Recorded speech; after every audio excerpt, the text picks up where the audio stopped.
Several decades ago, a popular book took the business and management community by storm. The title of the book was The Peter Principle, after a certain Dr. Lawrence Peter who authored it. Its basic thesis was quite simple and rather devastating. Dr. Peter argued that in the field of management, a person tended to become promoted to the level of his or her incompetence. For example, say a man is an excellent mechanic in the shop. Because he's such a good mechanic and working so well, therefore, he gets promoted to general manager. But he doesn't do so well in that position. He does poorly because it's a desk job, and he's a man of action. He's a man of hands, okay? Therefore, because he doesn't do very well, he's not promoted further. Yet he can't be demoted, put back in the mechanic shop again. That would involve a loss of status and maybe even salary.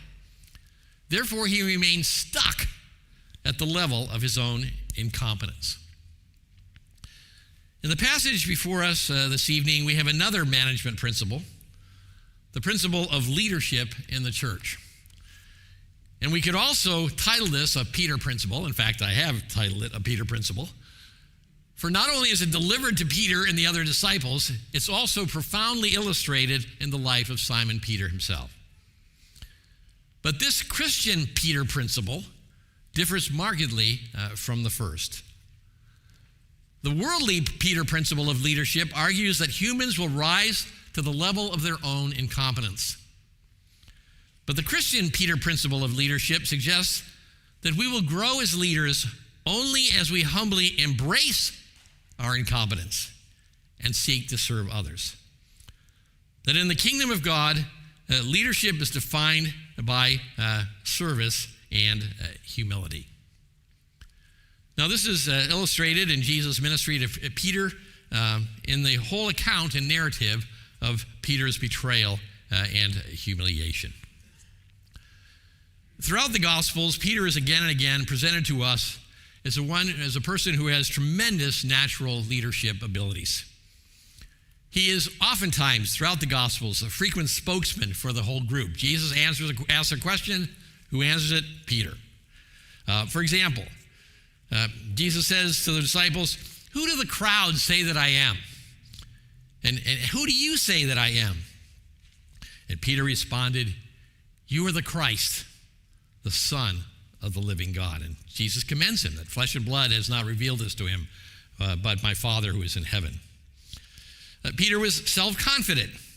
In chapter 22, verse 33, when Jesus says that he would he would betray him, Peter said to him, "Lord, I'm ready to go to you both to prison and to death. I'm ready to go." He's forceful. You may recall that at the resurrection Sunday, when the women report to the disciples that the body of Jesus is gone and that they had spoken to angels, the disciples immediately head off to go to the tomb. But the other disciples, they run ahead and they stop at the door, but Peter goes, boom, right through them all to go inside the tomb and to see what is happening. So Peter had tremendous natural leadership gifts. But being a natural leader does not mean that you have the gifts of spiritual leadership any more than being a school teacher means that you have a spiritual gift of teaching, or that being a carpenter gives you the gift of edification. Jesus makes this clear in his words to all the disciples in Luke 22, 24 to 27. He says, "In the world, leaders lord it over others and are given patronage. But Jesus' disciples are not to be like that. They're to be clothed in humility. They're to be willing to put others first. They're to follow his example." For Jesus comments, "Who is greater? The one who reclines at table or the one who serves? Is it not the one who reclines at table?" But then Jesus says, "But I am among you as the one who serves," setting an example that they should follow in his steps. Peter had to receive this humility, and the way he was going to receive it was through humiliation. Luke 21, 31 to 32. "Simon, Simon, whenever you hear those couplets in the Gospels, they're a reflection of tenderness. You know, Mary, Mary, Martha, Martha, Simon, Simon. Behold, Satan demanded to have you, that he might sift you like wheat. But I have prayed for you that your faith may not fail, and when you have turned again, strengthen your brothers. The point is clear. Jesus tells Peter he's going to go through a devastating experience. He will deny the Lord 3 times. And after the experience is over, Peter will be enabled to serve his brothers, and Jesus charges him with such service. In humiliation, Peter would learn humility. And it happens just as Jesus said it would, verses 54 to 62. After Jesus is taken, Peter follows. During the time that Jesus is in the house of the high priest, 3 times he is confronted with the fact that he belongs to the Jesus group. And 3 times he denies that that's the case. The 3rd time, as the cock crows, the eyes of Jesus and Peter meet. And the account tells us that Peter went away and he wept bitter tears. Now, I don't know about you, but I can hardly begin to fathom the sorrow that must have racked Peter's body and soul as he sobbed uncontrollably over his denial of Jesus. I've had some dark nights of the soul in my life, as I'm sure all of you have as well. But I don't think any of them hold a candle to the experience that Peter went through that night after having protested that he was ready to die for Jesus, that he denied him 3 times. Surely no more bitter tears were ever shed than those of Peter. And it's not hard to see why they were bitter tears. Because Peter really loved Jesus. I don't think Peter was being arrogant or presumptuous when he told the Lord he was ready to die with him or to go to prison. He said those things because he really, really loved Jesus. He was absolutely committed to him. But here's the sober reality that Peter experienced, and we can experience as well. We can genuinely love the Lord and still horribly betray him. Let me repeat that. We can genuinely love the Lord and still horribly betray him. While his weeping was bitter, at the same time, as this story unfolds, no more beneficial tears were ever shed. For through his humiliation comes to Peter genuine humility. Through failure and sorrow comes encouragement. And through humiliation leading to humility comes service. Having been forgiven much, Peter loves much. He's always loved the Lord. He loved the Lord from the beginning, but he's going to love him even more. A sequel to the story makes this point in a dramatic way in Peter's restoration and service in John 21, verses 1 through 17. We read through that whole section. You may recall that the disciples had witnessed Jesus appearing to them twice. Jesus wasn't there. They weren't sure what to do. And as many men I know, and I've met through the years, when they don't know what to do, they go fishing, okay? And so Peter says, I'm going fishing. And then they all say, we'll come with you. And so they all head out for the shore, and they get in the boat, and they go fishing. And then, while they're fishing, Jesus appears to the disciples, including Peter, from the shoreline. And they don't know it's him. They don't recognize him right up front. But then when they do recognize him, and John says to Peter, it's the Lord. Peter, being Peter, doesn't wait. He doesn't wait to get the boat to the shore. He throws his garment back on. He was stripped for work. He swims to the shore and plunges into the water to swim to Jesus, who has prepared breakfast. When they had finished breakfast, Jesus said to Simon, Peter, Simon, son of John, do you love me more than these? And he said, yes, Lord. You know that I love you. And Jesus said to him, feed my lambs. He said to him a second time, Simon, son of John, do you love me? And he said to him, yes, Lord. You know that I love you. And he said to him, tend my sheep. And he said to him the third time, Simon, son of John, do you love me? And Peter was grieved because Jesus said to him the third time, do you love me? And he said to him, Lord, you know everything. You know that I love you. And Jesus said to him, feed my sheep. Now, when Jesus has this exchange with Peter, some commentators focus on different words for love that Jesus used to ask Peter if he loved him. However, most current commentators agree that the words are synonyms. They're different words, but they basically mean the same thing. Jesus is asking Peter if he loved him. More significance than the word that is used is the fact that Jesus asks him three times, do you love me? And here we find a different Peter. Peter was grieved because Jesus said to him the third time, do you love me? And he said, Lord, you know everything. You know that I love you. And Jesus restores him. Feed my sheep. Feed my sheep. And of course, Peter will. Peter is going to practice what Jesus is preaching. Peter's going to practice what Jesus is preaching. Having been restored, he will strengthen his brothers after the resurrection, after the death of Jesus. And he will provide premier leadership on the day of Pentecost in the early days of the church.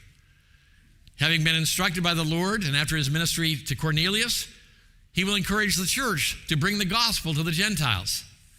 And finally, as also revealed in John 21, Peter himself will lay down his life for the sake of the gospel. Now, at the beginning of this message, I drew a contrast between the worldly and Christian Peter principles. The worldly Peter principle of leadership argues that humans will rise to the level of their own incompetence. The Christian Peter principle of leadership, set forth by Jesus and illustrated in the life of Simon Peter, suggests that we will grow as leaders only as we humbly embrace our incompetence and seek to serve others. Of course, this requires humility. It requires compassion. A humility and compassion that is oftentimes obtained by passing through a valley of sorrow, of humiliation, of being served up a great sense of our own weakness. I've been in the ministry over 50 years. I've had the opportunity to witness a lot of candidates to the ministry, a lot of seminary students. I taught at a Christian college, many of the students of whom were pre-seminary. And it was oftentimes the case, even in my own experience in seminary many years ago, that brash seminary students, and seminary students can be their own unique brash population, brash seminary students oftentimes experienced great difficulty during their years in seminary. It might have been difficulty in their health. It might have been difficulty in their life. It might have been problems with their marriage. There were all kinds of issues and stewardships, difficult stewardships, that many of my classmates experienced and that I've witnessed other seminary students experience through the years. All that was difficult to go through, and yet it was oftentimes the means that the Lord used to prepare them to become compassionate pastors. One of the two men who were most influential in my life and ministry was Evan Welsh, who was the chaplain at Wheaton College when I attended there a long time ago, over 50 years ago. Evan Welsh and his wife were hospitality personified. Their door was always open. You were always welcomed at their home. If they weren't at home, there was always a plate of donuts sitting in the front parlor on a table with a little note saying, sit down in the living room, have a donut and a cup of coffee, and we'll be back soon. But Evan Welsh was something else. He was also walking comfort. He was a godly and gracious man, a generous man, a loving man, and he was just a blessing to be with. I remember the last time I visited him before his death, I was on a spiritual high for 2 weeks just from being able to be in the presence of this man whom I loved and who I knew, more importantly, really loved the Lord. But this great ability was not obtained without personal cost. Chaplain Welsh's first wife was killed in an automobile accident for which I believe he bore some responsibility. This hard providence left him alone with 2 very small children to care for. The Lord providentially provided him a wonderful second wife who helped him raise his 2 daughters and who shared his vision for ministry and the ministry of hospitality. Yet out of that deep sorrow came great humility and a compassionate heart. And this struck me even when I was just a student, a college student there, observing his life and observing the factors in his life which had shaped him to be the godly and kindly and loving person that he became. Out of the comfort he received from the Lord, he was able to be a comfort to thousands, of whom I'm privileged to number myself among in the years that I knew him at college. Sadly, in those 50 years of ministry, I've also witnessed the opposite. I've seen very gifted men in positions of spiritual leadership who lost, for whatever reason, their spirit of servanthood. I've observed young pastors who have longed for personal authority in ministerial office, or who have soaked up being at the center of attention and made shipwreck of their ministries. And let's face it, we can be honest here. We're the presbytery, okay? We can be honest here. There are difficult temptations connected with being a church officer or a pastor. There's temptations to pride, right? Temptations to discouragement, feeling overwhelmed. Temptations at times to pull rank, to lord it over others, to become impatient with the people to whom we are trying to minister. There is in the ministry the painfulness of criticism, coupled with the likelihood of experiencing it because we are public figures. We are at the center. There's the stress of endless demand in ministry because whatever you do in ministry, there's always more to do. It's a bottomless pit. And there's also the temptation to make odious comparisons of our ministries with others that appear to be either more or even less successful than our own. If someone's more successful, we can make odious comparisons. If someone's less successful, we can still make odious comparisons and elevate ourselves. All of these circumstances and many more can chip away at our calling to be servant leaders of the church. But we must resist these temptations. Instead, we must be servants. We must put others before ourselves. We must set an example of godliness and patience. We must let our failures not embitter us, but humble us to depend upon the Lord all the more and to continue to serve his people. This is not easy, but it is our stewardship, and it is our great privilege as those who minister in the church of God. Discharge it faithfully. Discharge it faithfully. In closing, let me suggest 3 brief takeaways for the passage we've read this evening. The first I've already mentioned, that even those who really love Jesus, genuinely love him, are capable of betraying him. Those who really and genuinely love Jesus are capable of betraying him. That's a sobering thought. That's a sobering thought. But we need to ponder it. Let anyone think he stands, beware lest he fall. Sin always lies at the door, and its desire is for us. It's against us. Its desire is to overcome us. Secondly, we should seek to use our failures to humble us to better serve God's flock.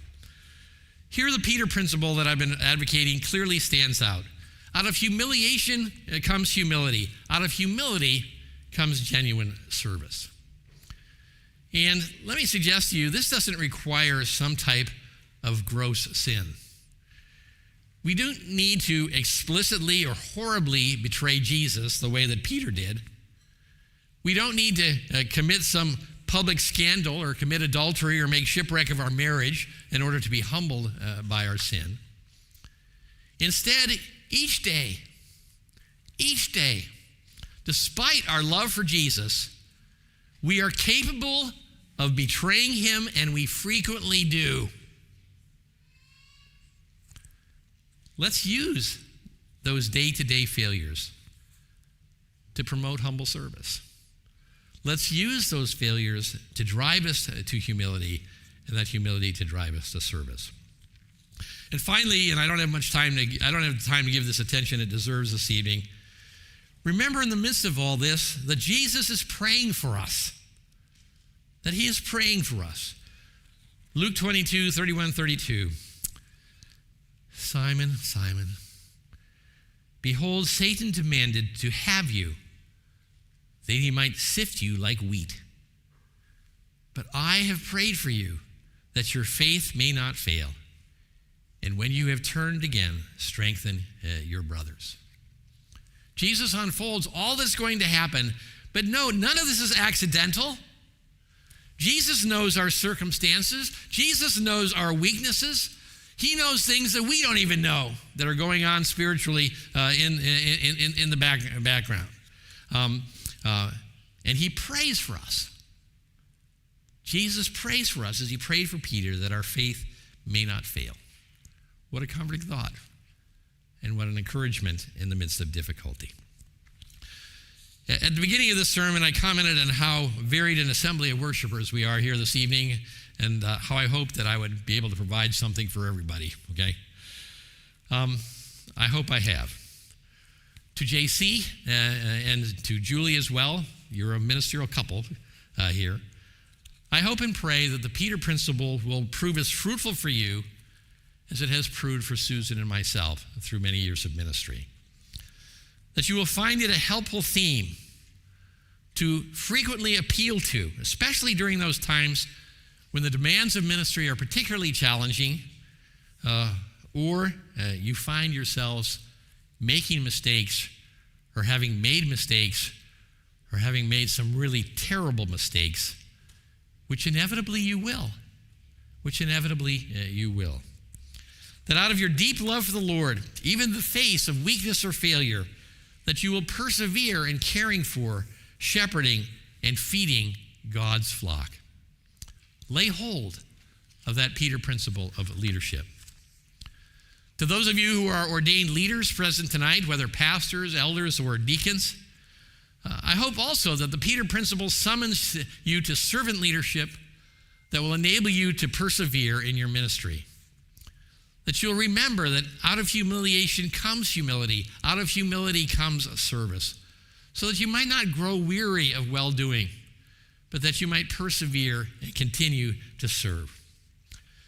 And to all the lay people in the assembly this evening, men, women, young people, I urge you also to embrace this Peter principle.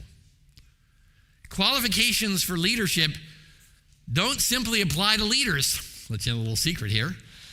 They are marks, as they're given in the word, of Christian maturity, the kind of Christian maturity that every Christian ought to strive to reflect.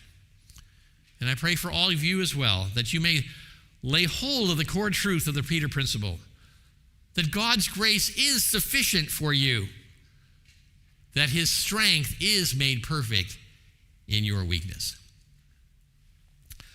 I close with the exhortation of Peter himself to all of us who are in the Church of Jesus Christ, seeking to love him and to serve his people. As I read this exhortation, it's an exhortation that Peter provides at the end of 1 Peter, the letter of 1 Peter chapter 5.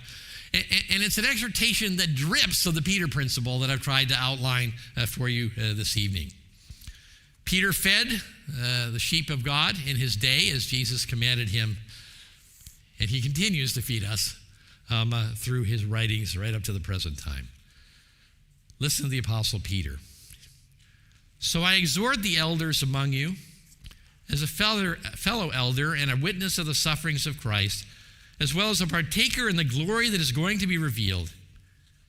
Shepherd the flock of God that is among you, exercising oversight not under compulsion, but willingly, as God would have you, not for shameful gain, but eagerly, not domineering over those in your charge, but being examples to the flock. And when the chief shepherd appears, you will receive the unfading crown of glory. Likewise, you who are younger, be subject to the elders. Clothe yourselves, all of you, with humility towards one another, for God opposes the proud, but he gives grace to the humble. Humble yourselves, therefore, under the mighty hand of God, so that at the proper time he may exalt you, casting all your anxieties on him, because he cares for you. Be sober-minded, be watchful. Your adversary, the devil, prowls around like a roaring lion, seeking someone to devour. Resist him, firm in your faith, knowing that the same kinds of suffering are being experienced by your brotherhood throughout the world. And after you have suffered a little while, the God of grace, who has called you to his eternal glory in Christ, will himself restore, confirm, strengthen, and establish you. To him be the dominion forever and ever. Amen. Amen? Amen. Amen.